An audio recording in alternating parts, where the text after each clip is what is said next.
Naghahanap naman kami ng bahay na walang ilaw. Si Ate Abing dahil nagtudlo, di ay nga naitabanganan yun dito. Sabi ni Ate Abing may bahay daw doon sa may sambag. Wala din silang ilaw. Lagyan natin ng ilaw ang bahay niya. Pinuntahan namin agad yung bahay na gusto naming tulungan. Ang daan yung mga palanggain, no? Oh, dangogin. Siren kasi umulan yung kagabi. Manila, ang kubra ay malaki. Ito, pinakamalaking kubra, ulo pa yan. Sa wakas, umabot na rin kami sa kalahati na tunga. Kalahati pa kami na tunga, malayuin pa rin. Kagi tagsapa sa kabok, pero grabe, liwa po dahil. Hoy! Kol, ang hapon na may uto na, Kol. Okay ra mo? Para na sa libre. Oh, libre ra. Hatag mo doon. Hatag mo. Tabang na niya ba? Mo hatag mo ko yung bugas niyo. Oh, ha? Si pangalan mo dol? Si. Eto po si Joseph, anak na may-ari ng bahay. Hindi namin naabutan yung papa niya kasi nasa trabaho. May kuryente po sila dati. Pero ngayon, wala na kasi pinutulan sila kasi hindi sila nakabayad. Pwede natin bayaran 1 taon yung kuryente nila. Pupunta na kami sa bahay na kung saan sila nakakunig ng kuryente. Pero ito yung nangyari.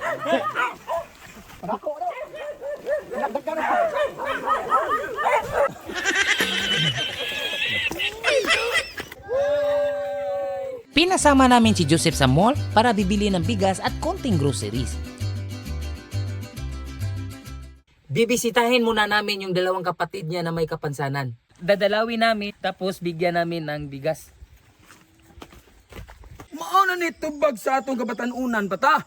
Mausan ta iha nga wala na to makit-an ba? Mauna ni siya resulta. Kuni tae nga makit kay nakit-an ba kuni asa kuni tumbe.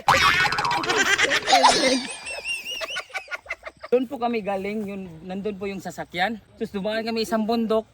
Tapos ito naman 1 bundok, 2 bundok na. Tapos doon pa yung bahay saan tumira yung kapatid niya. Hindi lain ko abutin na sa tuhurin.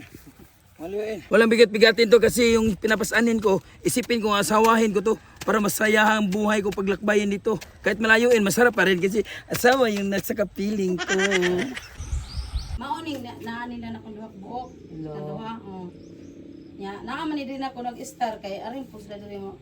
Ayaw nako. So kanang inyong gidadiri nga bugas, silbi tabang man kana ninyo sa ilang pamilya. Sumad pa karon mo niyo dawaton jud na mo kay grasyang pud nang na Mogit. aboti mo imo sad may Yeah, gitagaan mo sa siyang samong gishare sitwasyon nga yun ani wala na sa sila inahan. Mo lagi po. Naluoy sa kaayo niya. Salamat sa kaayo. Hindi napigilan ni ating umiyak dahil sa sitwasyon sa kanyang 2 pamangkin. Meron akong napansin. Sabi na nga iba sa akin na yung paglalakbay ng malayuin ay magkapahaba ng hangin. Ibang aking nararamdamin, lumalapad ang aking ilongin. At ngayon, babalik na kami sa bahay nila.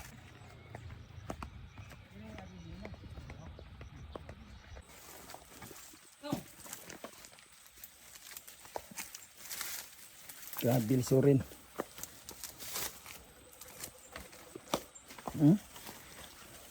Kahit walang dinadalahin dito, maslay rin pa rin. Hinahinayin lang, padidim-dipdakin.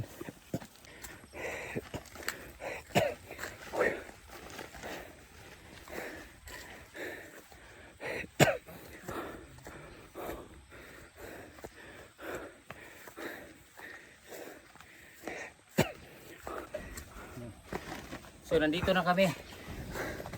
Sobrang layo talaga guys. Yung unang tinulungan namin malayo yun. Ito, malayong malayo.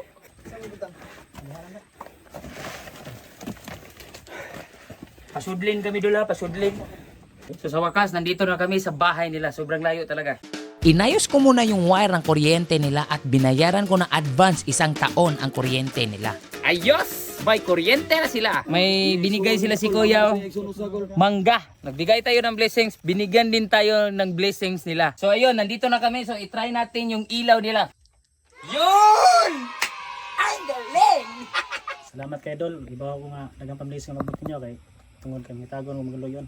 Salamat kayo. I-share nyo din yung video na ito para marami pa tayong matutulungan na tao.